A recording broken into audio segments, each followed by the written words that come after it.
अल्लाहुम्मा सल्लि अला मुहम्मदिन व आलि मुहम्मद।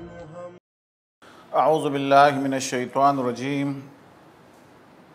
बिस्मिल्लाहिर्रहमानिर्रहीम। अल्हम्दुलिल्लाहि रब्बिल आलमीन खालिक़िस समावाति वल अर्ज़ीन बाइसिल अन्बियाइ वल मुरसलीन सुम्मस्सलातु वस्सलामु अला रसूलिहिल करीम व अला अहलि बैतिहित तय्यिबीन अत्ताहिरीन अम्मा बाद वल आकिफ़ीन फ़िल मसाजिद तिल्का हुदूदुल्लाह। आज एक अहम मौजू के ऊपर आपसे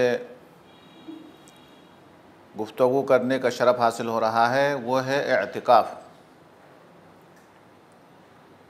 एतिकाफ़ का लुग़वी जो माना है वो तो है ठहर जाना, जम जाना, इस्तिक़ामत दिखाना, ये लुग़वी माना है।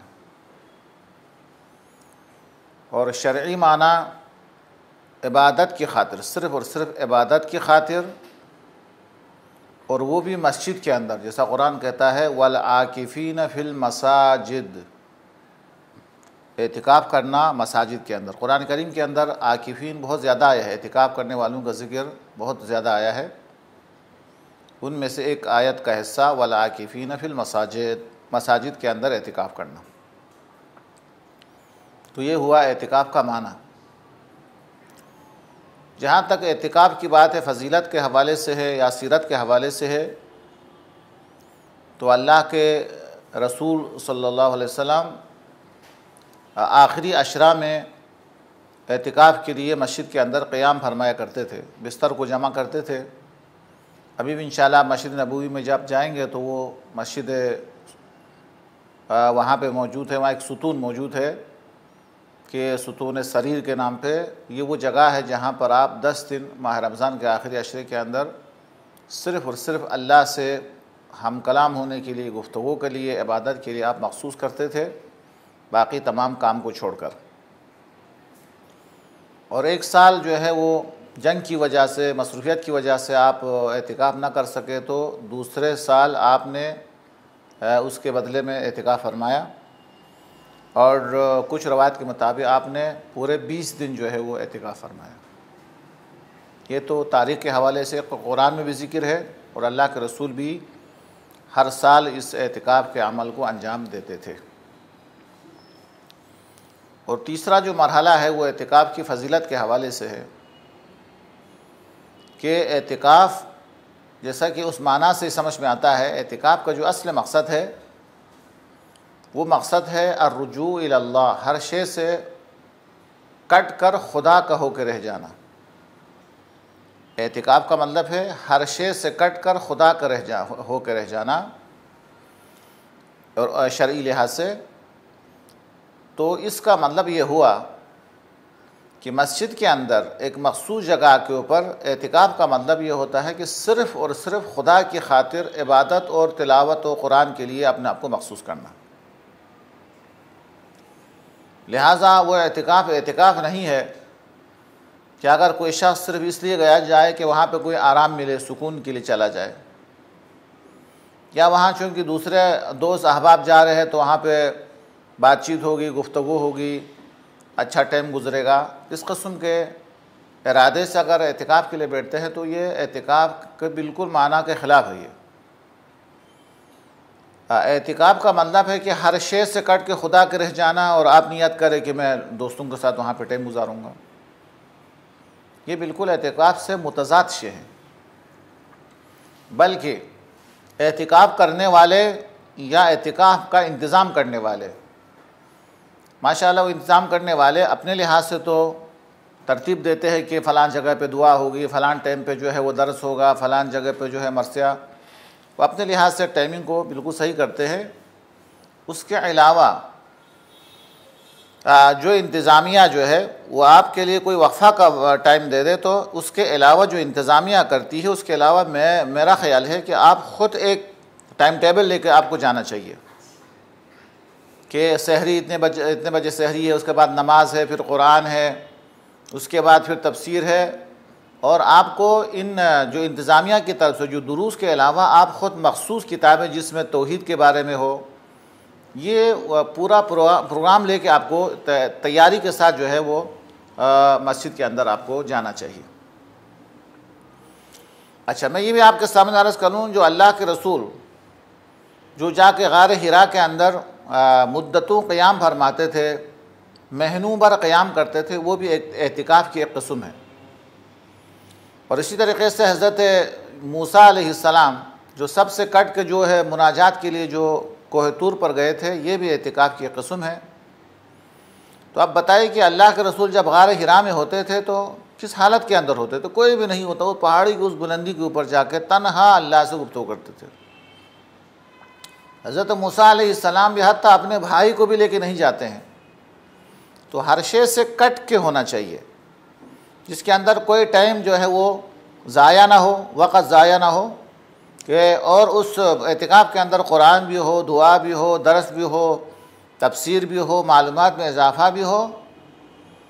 अच्छा, ये हमारा एतिकाफ़ है, सही है या गलत है, या सही माना में एतिकाफ़ कर रहे नहीं कर रहे, ख़ुद इंसान ख़ुद मालूम कर सकता है कि मैं जब एतिकाफ़ में बैठने से पहले कैसा था, अभी जब निकल रहा हूँ तो मैं किस हालत के अंदर निकल रहा हूँ, और ख़ुद अपना मुहासिबा ख़ुद कर सकते हैं।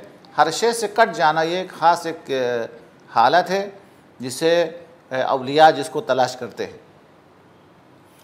अच्छा, जैसे कि मिसाल देते, खुदा ना करे कि अगर कोई शख्स बीमार हो जाता है और एक ऐसी बीमारी है जिसका कोई इलाज नहीं है, उसे पता है कि वो चंद माह से अलावा ज़िंदा नहीं रह सकता है, तो वो अमलन क्या करता है, वो खाने पीने से भी अलग हो जाता है, कारोबार से भी अलग हो जाते हैं। आपको पता है कि अगर खुदा न खास्ता के आदमी से कहा जाए कि आप 6 महीने से ज़्यादा ज़िंदा नहीं रहेंगे, तो ज़ाहिर है कि वो दफ्तर नहीं जाता, वो कारोबार नहीं करता, वो बहुत से काम अंजाम नहीं देता है, वो सिर्फ़ और सिर्फ कट के खुदा का होकर रह जाता है। एतिकाफ़ ऐसा ही होना चाहिए।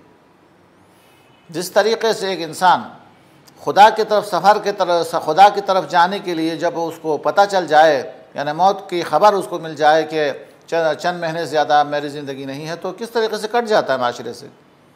इसी तरीके से, इसी वजह से एतिकाफ़ के अंदर रोज़ा शर्त है, यानी अगर रोज़ा नहीं है तो एतिकाफ़ भी नहीं होता है। मस्जिद शर्त है, तो लिहाजा आप एतिकाफ़ के अंदर बैठे तो न फ़कत जो है वो दोस्तों के साथ वक़्त ज़ाया ना करें, बातचीत के अंदर वक़्त ज़ाया ना करें, फजूल बातों के अंदर वक़्त ज़ाया ना करें, बल्कि आप बिल्कुल कट के आपको जो है तन्हाई के अंदर अल्लाह तबारक व तआला से राज व नियाज़ करना चाहिए, अल्लाह तबारक व तआला से ताल्लुक़ात को बढ़ाना चाहिए, अपने गुनाहों का एक एक बयान करके, इकरार करके, खुदा की बारगाह में बयान करके। क्योंकि जब कोई गुनाह इंसान अपने गुनाह को इकरार करता है तो अल्लाह तबारक व तआला उसे माफ़ फरमाता है। तो इंसान को चाहिए कि वो खुदा की बारगाह में दुआ करे कि परवरदिगार मैंने ज़बान से ये गुनाह किया है, वो याद करे, मेरे आँखों से ये गुनाह हुआ है, ये याद करे, इस्तिग़फ़ार करे, मेरे कान से ये गुनाह हुआ है, ये इस्तिग़फ़ार करे, मेरी जवानी में ये गुनाह हुआ है, उसको माफ़ करे, मेरे घर के अंदर ये गुनाह हुआ है, कमरों में जो गुनाह हुआ है उनको याद करे, या मुल्कों के अंदर आपने सफ़र किया है कि फ़लान मुल्क में गया था तो मुझसे ये गुनाह सरज़द हुआ है।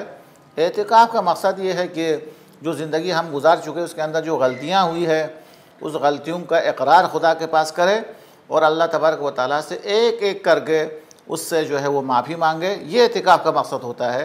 लिहाजा सबसे ज़्यादा मैं गुजारिश करता हूँ और ज़ोर देता हूँ इस बात के ऊपर कि आप हर शे से कट के इबादत करें और हर शे से जुदा होकर अकेले में तन्हाई में गोश नशीन होकर अल्लाह से राज़ व नियाज़ करने की कोशिश करें।